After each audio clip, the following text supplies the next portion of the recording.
Let's talk about natural flavors. Sometimes people think that natural flavors mean vegan. No, they don't. Let's differentiate natural flavors versus artificial flavoring.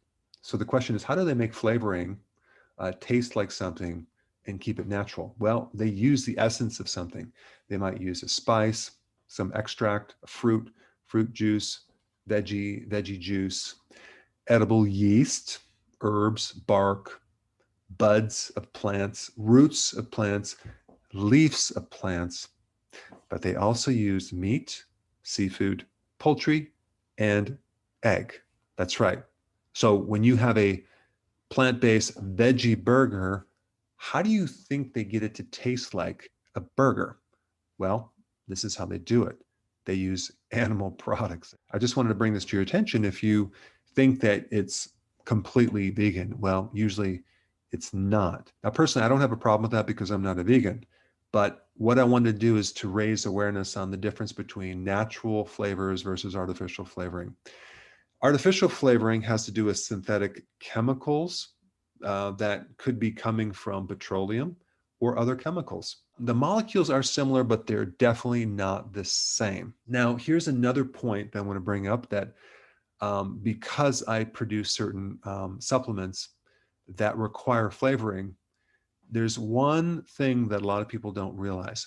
When you have dry flavors compared to liquid, you have to use various carriers to make them dry, okay? And the most common carrier is maltodextrin, which is the highest thing on the glycemic index. It is way higher than pure glucose, okay? Glucose is like 100, maltodextrin I think is like 120, it can be even more. So it's not keto friendly, but they use that in the flavors.